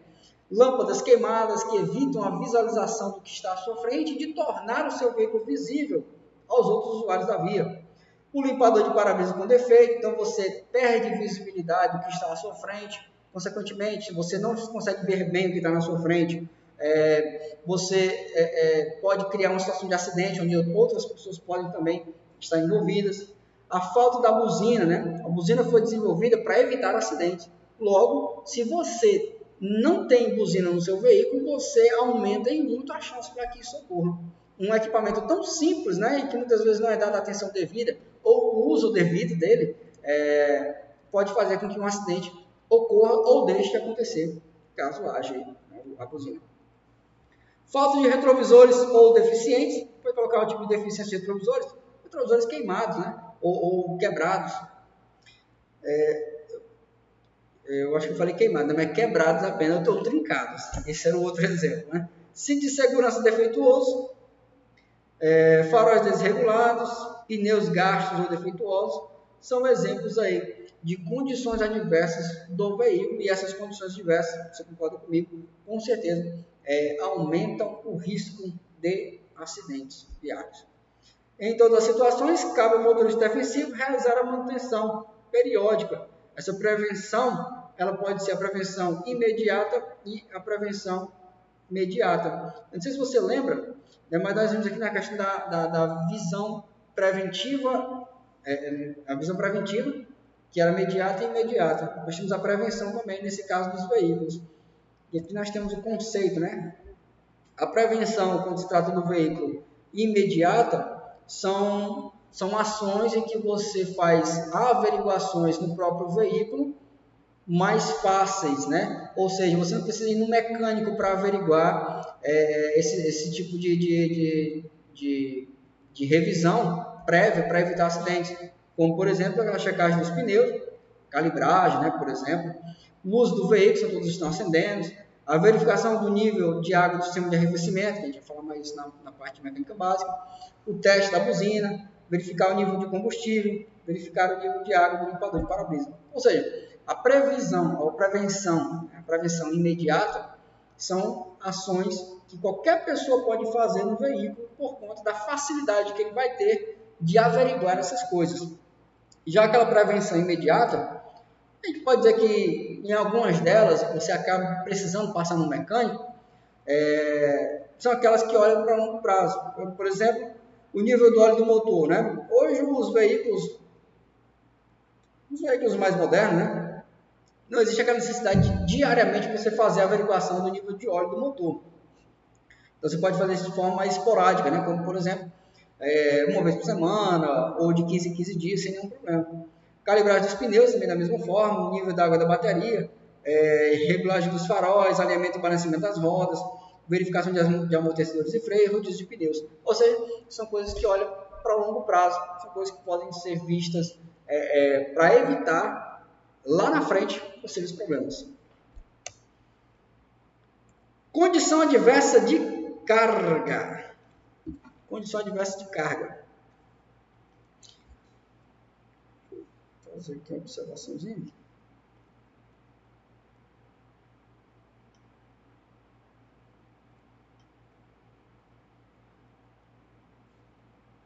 Aqui, recebendo aqui a mensagem aqui da galera aqui dos alunos que acabaram de fazer a prova, né? Hoje está tendo comissão no Iguatu. Recebendo aqui as boas notícias da galera que está passando na prova. Vamos lá. Condições adversas de carga. Então, ou seja, o problema não está nem no veículo, nem no motorista, nem na via, mas está naquilo em que está sendo trazido pelo motorista. E nesse caso aí, a carga, ela pode vir a ser um problema para o motorista quando ele não observa certos pontos indispensáveis à segurança daquilo que ele vai carregar. E, obviamente, cargas distintas acabam sendo necessários cuidados distintos para que você não gere acidentes de trânsito por conta de uma carga indevida. Nem todo tipo de veículo foi desenvolvido para todo tipo de carga. E tem certas cargas que precisam de uma técnica especial para serem transitadas. Dando aula aqui alguns cursos atrás, para um aluno que transitava com líquidos, né? Ele disse que líquido é um dos piores tipos de carga a ser transitada. Estou falando de um tambor de água, não. Estou falando de 100, 200 tambores de água, né? É muito complicado quando você começa a sacudir o veículo para os lados na hora de uma curva. Se você não tiver sincronia, inteligência, perícia para fazer o transporte de líquidos, você pode tombar um carro numa reta. Então, o cuidado é indispensável, você precisa ter certa perícia para transitar com certas cargas.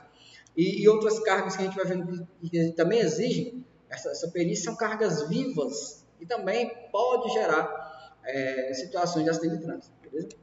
Quando eu falo de cargas vivas, não estou falando do pessoal, por exemplo, dessa foto aqui não, né? Estou falando de animais mesmo, que às vezes são transitados nas partes internas do veículo, na parte de bagagem, de carga. As condições adversas com cargas, os motivos mais comuns são das condições adversas de carga. Carga mal distribuída, você acaba jogando peso mais para um lado da suspensão, né, e o veículo fica meio que de lado. Mal embalada ou ar-condicionado inadequadamente, cuidado com essa questão de mal embalada, né? Se o veículo estiver derramando substância que ele estiver utilizando, isso pode gerar infração de natureza gravíssima, né? Falha na imobilização e amarração dos volumes dentro do compartimento de carga. Se você questão da amarração, eu vi um acidente de trânsito esses dias, um motoqueiro ia do lado de um caminhão e o caminhão estava com a lona presa ali, né, sobre a mercadoria, e de alguma forma a lona se soltou da corda e a lona acabou cobrindo os dois motoqueiros que vinham do lado. A lona soltou totalmente do veículo, cobriu os dois motoqueiros, cobriu um motoqueiro, na verdade, que vinha com um passageiro, e aí ambos caíram no chão e quase outro veículo passa por cima dos motoqueiros, né? Então, muita atenção em relação à questão de amarração. O desconhecimento do tipo de carga, né? Falamos que cargas específicas requerem cuidados específicos. O mau estado do compartimento de carga ou da carroceria também são fatores que podem acarretar em acidentes de trânsito por conta dessas condições. Sobre dicas de segurança, nós temos que o volume e o peso devem ser compatíveis com a capacidade do veículo. Então, tem que ser proporcional. Por não querer dar duas viagens, né? Querer dar apenas uma viagem, ele coloca a carga passando mais do que o limite que o veículo pode suportar em peso e também em questão de altura. Então, muita atenção. Às vezes eu fico me perguntando o que alguns motoristas têm na cabeça de passar em frente ao posto policial, transitando, por exemplo, numa picape estrada e levando objetos que estão bem acima do teto do veículo. Ou seja, estou dizendo em outras palavras, me para aqui que eu estou a fim de pagar uma multa, né? Ou me para aqui que eu estou a fim de dar dinheiro para vocês. Entendedores entenderão, né? Então, ou seja, é óbvio que se você está transitando com uma mercadoria que está acima do seu veículo, bem acima do seu veículo, começa lá na parte base ali, e a mercadoria acaba subindo acima do teto, você vai ser abordado porque certas condições não permitem que o veículo seja, não permite que a carga seja transitada naquelas situações, beleza? Necessitando ou de duas viagens, né, ou de um veículo maior. Tem resolução para isso, né?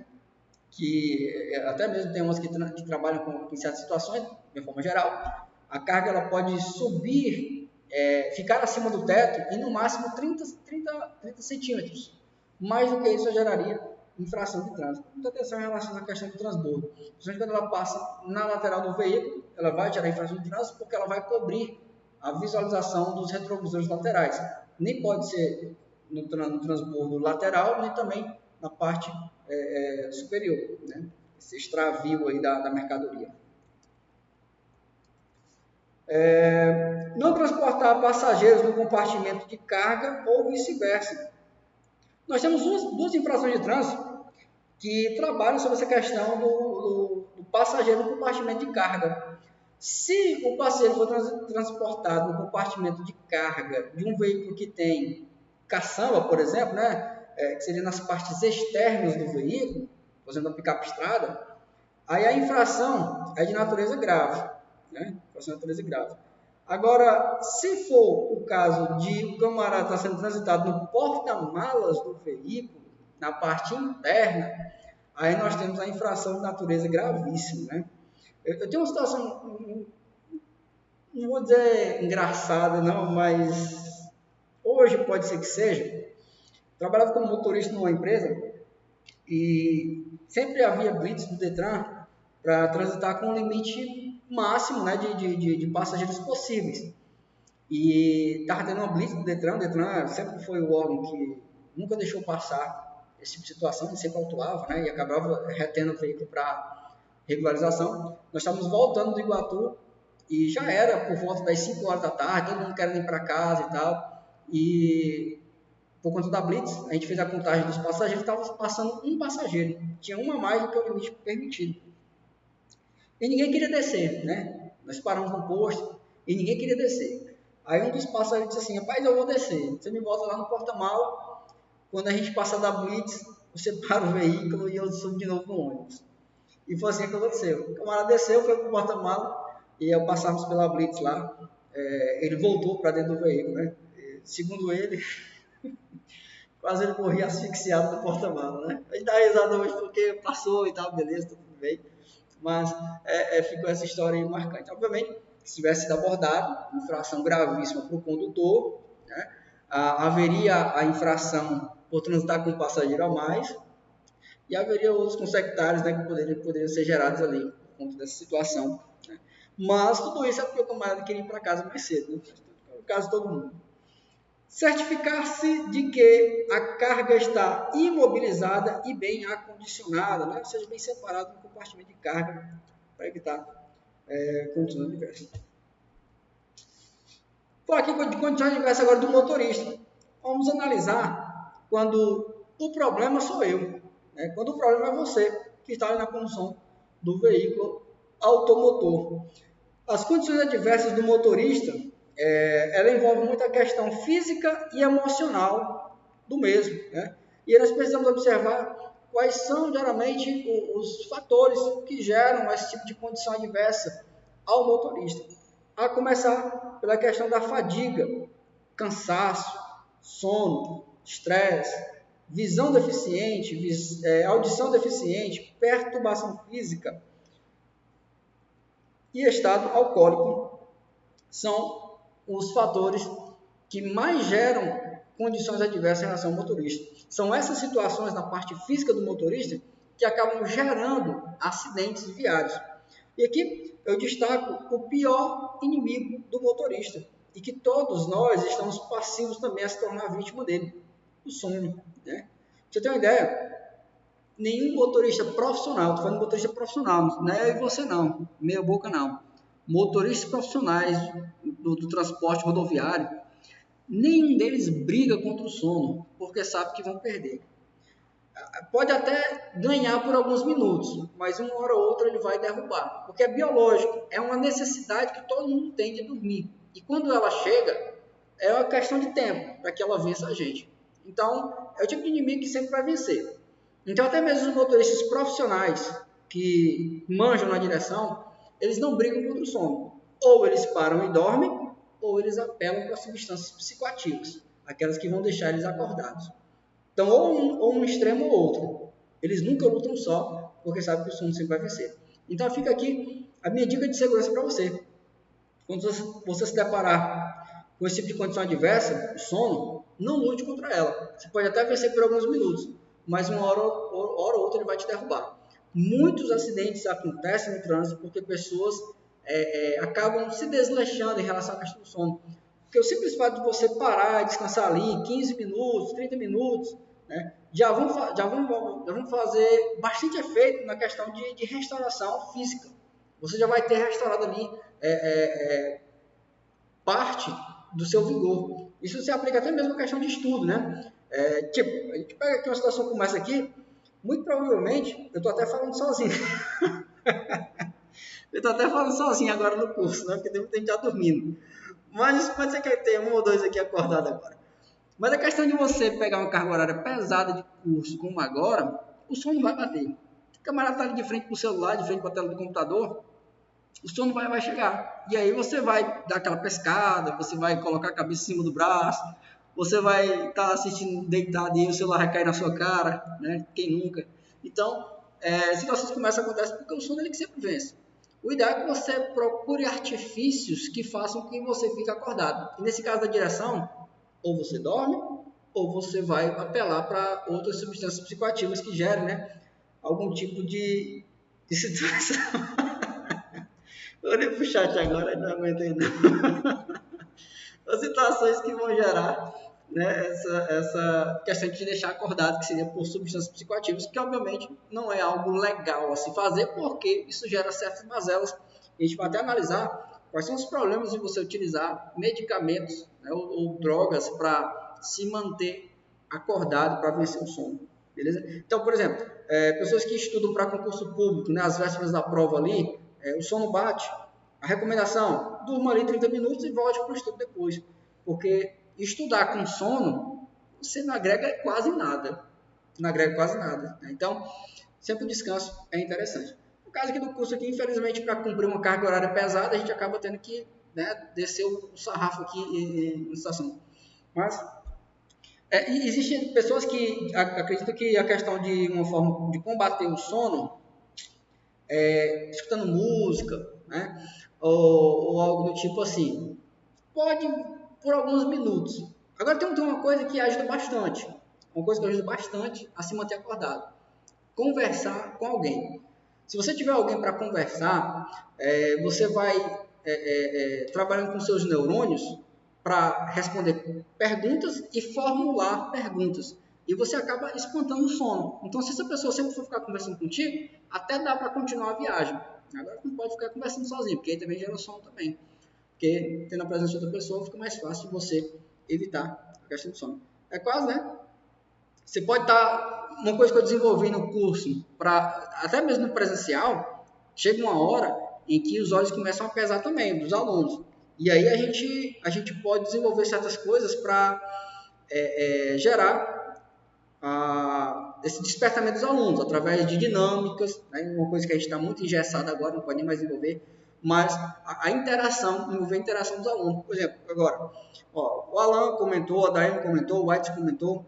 Então, esse tipo de situação de conduta de você ir lá, né? Até a Kleber falou que estava lutando contra o sono, a questão do sono, quando você realiza qualquer ação voltada a um despertamento, nesse caso aqui eu vi várias pessoas comentando, né? Até mesmo a Sara, que eu pensei que estava dormindo, tá aqui dando risada aqui. Ajuda a despertar. Quem fez isso acabou de despertar daquele sono mais pesado, agora fica um pouco mais ativo, já aguenta mais 10 horas de curso para frente, né? Agora seja. é, é uma situação, né, que pode gerar despertamento. Então, o dinamismo, as dinâmicas que a gente pode gerar em sala de aula, ela gera, né, essa questão de deixar o aluno acordado e aí aprendendo mais. Infelizmente, por conta de ser online, agora fica mais engessado no negócio. Que vou começar daqui a pouco, eu estou com sono, mas se for dormir não consigo. Com certeza a questão da desatenção. Houve uma vez um estudo que não é pouco provável que uma pessoa fique atenta por mais de 30 minutos diante da tela do computador ou do celular. A atenção acaba se esvaindo para alguma situação, algum outro campo. Né? Então, beleza. É só trazer essa atenção, né, a questão do sono, jamais lutar contra a questão do sono. Temos outros fatores que podem gerar situações de acidente de trânsito, a questão do descontrole emocional, que a gente vai analisar agora, né?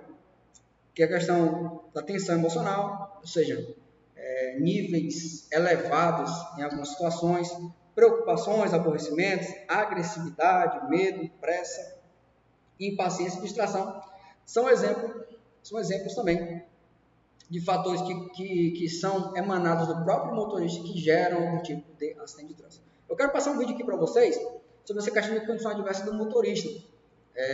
Essas modificações hormonais, biológicas que a gente sofre quando a gente entra na direção do veículo automotor. A gente vai analisar isso de forma prática através de uma ilustração de um desenho bem conhecido aí, o Pateta como motorista. Beleza? Deixa eu passar esse vídeo aqui para vocês analisarem melhor. Só um minutinho.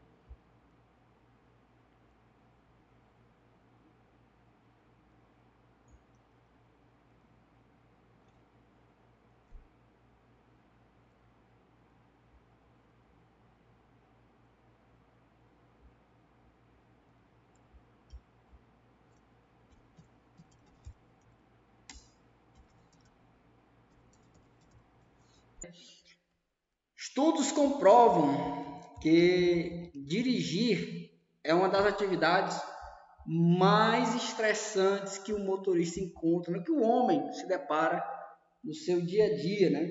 E sabendo disso, a gente começa a entender por que a direção do veículo ela tende a gerar esses fatores emocionais discrepantes, né, da atitude de origem do condutor, ou seja, de gerar nele atitudes que outrora ele não teria se tivesse como pedestre. Ou seja, quando você entra no veículo, você sobe na motocicleta, meio que seus ânimos ficam à flor da pele, gerando, né, condutas que geralmente não faz parte do feitio natural do indivíduo. Né? E uma das coisas que mais ajudam a você não mudar o seu temperamento quando você estiver conduzindo um veículo em via pública é a questão da pressa. Dirigir apressado é um dos fatores que mais elevam esses hormônios que estão à flor da pele quando você está na condução. Porque, poxa, quando você está apressado por qualquer tipo de atividade que você precise fazer, o simples fato de alguém cruzar a pista já é motivo para você ficar com raiva, porque alguém foi justamente cruzar a rua bem na hora que você foi passar com pressa. Então, ou seja, sempre ganhe tempo, sempre saia com antecedência, sempre esteja em mente que quando você está apressado, você aumenta o risco de discutir no trânsito e até mesmo gerar situações em que você pode se dar muito mal, né, em relação a isso. Às vezes você não sabe com quem você está discutindo. Eu acredito que qualquer um de vocês que estejam assistindo o curso agora, talvez ou já se depararam com uma situação como essa, ou até mesmo já viram algum tipo de vídeo de pessoas que se envolveram, né, em brigas de trânsito e acabaram se dando mal, se mesmo pagando até com a vida, né? Então, muita atenção em relação a isso. Eu lembro que minha formação como instrutor, nosso professor lá estava dando aula para a gente, ele tem posse e porte de arma, né? Ele diz que gosta muito de moto estradeira para fazer grandes trilhos. E certa vez um camarada passou do lado dele, né, e ofendeu ele, ou passou muito próximo da motocicleta que ele estava conduzindo, a ponto de ele se sentir muito ofendido. E aí ele disse que, de uma forma automática, ele sacou a arma que ele estava usando e deu vários tiros no sentido do carro, que passou por ele. E depois que o carro foi embora, né, que deu fuga lá, ele parou para pensar, né, ele ia tirar a vida de uma pessoa por conta de só de um desentendimento, né, de uma afronta e tal, que eu poderia ter deixado passar. E realmente isso acontece mesmo. E ele não é a exceção à regra. Ele é a regra, tipo, a gente olha para ele e se imagina no local dele.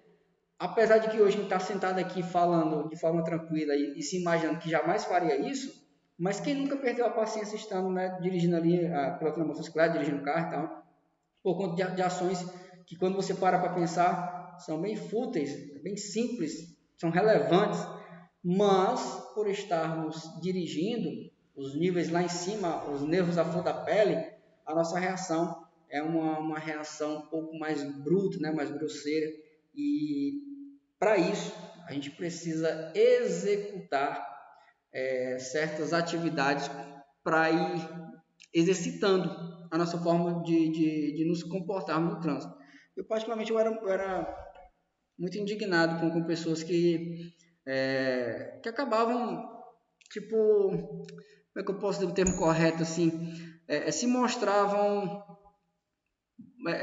grosseiras para alunos de autoescola, sabe, quando estava dando aula, que às vezes ficava buzinando, né, enchendo a paciência do aluno, deixando o aluno mais nervoso, querendo que queria passar na frente do veículo da autoescola, como se fosse um veículo para ser ultrapassado sempre e tal. E isso acabava atrapalhando a questão do aprendizado do aluno. E muitas vezes eu perdi um pouco da paciência com essas pessoas que não mostravam respeito para os aprendizes. E tomava algumas atitudes que hoje, obviamente, eu não faço por conta da questão de imaginar que, primeiro de tudo, quando eu estou dando aula, eu não estou indo para canto nenhum, então eu não preciso ter pressa. E esse entendimento eu procuro passar para o aluno, para que ele também dirija sem levar em consideração qualquer tipo de ação indevida dessas pessoas que não mostram respeito com os outros no trânsito. E isso é um exercício. É um exercício. Você tem que passar por situações para você ir melhorando a sua conduta até chegar a um patamar em que você vai estar no mesmo grau de temperamento fora ou dentro do veículo, mas é um nível bem difícil de alcançar. Eu, particularmente, não estou nesse nível não, né? Mas bem diferente de quando comecei. Sobre a questão de dicas de segurança, quando se trata de condições adversas de motorista, nós temos que você deve dirigir com o veículo quando estiver sempre descansado, dirigir sempre defensivamente, ou seja, cumprindo as normas de trânsito e observando a conduta de outros motoristas, não beber nem comer durante o trajeto da viagem, isso pode gerar desatenções, ajustar o volume de som para que seja possível ouvir as indicações acústicas do trânsito, principalmente questão de ser ultrapassada, aproximação de outros veículos mais pesados próximos a você, a cada 2 horas de viagem tirar de 10 a 15 minutos de descanso. Isso aqui não é previsão legal, beleza? Não vai cair na legislação que você precisa descansar 10 a 15 minutos após 2 horas, mas é um princípio para você observar no quesito de descanso, beleza? Isso aqui é interessante se você resguardar para evitar um desgaste físico e emocional no trânsito. Cada 2 horas, se você parar para descansar 10 a 15 minutos, isso também vai gerar algum benefício para você. Planejar tempo suficiente para efetuar o trajeto com folga, considerando possíveis imprevistos, como já falamos. Se você sai com antecedência, dificilmente você vai ser tirado do seu ânimo, da sua paz espiritual enquanto você está dirigindo. Agora, com pressa, a coisa é diferente. Evitar dirigir e se sentir que está irritado, preocupado ou ansioso. Eu sei que essas condutas elas parecem óbvias. Quando a gente parte para a prática, elas parecem impossíveis de ser executadas. Porque é muito difícil que quando você estiver irritado, só porque você está irritado, você não vai se locomover com o seu veículo. É muito difícil de alguém parar para refletir, opa, eu não vou dirigir agora não porque eu estou com meu estado emocional ou físico abalado, perturbado, isso pode gerar algum tipo de acidente. Eu tiro particularmente por mim, acho que isso dificilmente faria com que eu não fosse dirigir naquele exato momento. Então, teoricamente, a gente sabe que é o correto e facilmente marcaríamos uma alternativa vinculada a essas condutas. Mas como parte prática, é muito difícil de ser executada porque a gente não mensura a possibilidade de dano que aquilo pode causar, não somente a nós, mas também a outros usuários da via.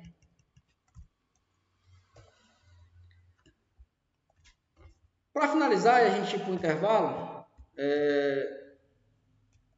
Eu vou falar sobre a questão da bebida alcoólica. Não, isso aqui não ficou muito. Se bem que teria colisão para depois, né?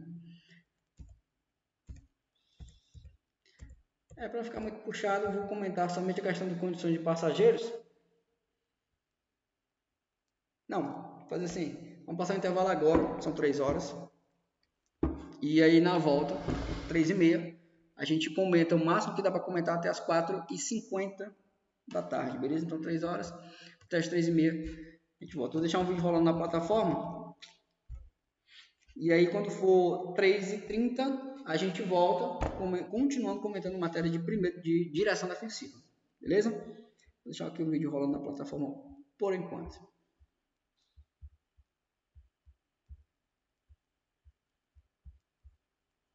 Da Polícia Militar.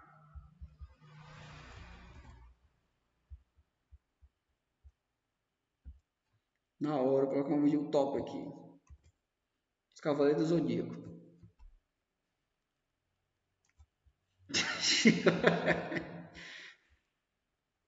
A galera da plataforma de verificar os vídeos que ele tá assistindo. Às vezes esse vídeo tá dando aula ou tá ensinando anime por uns pros outros.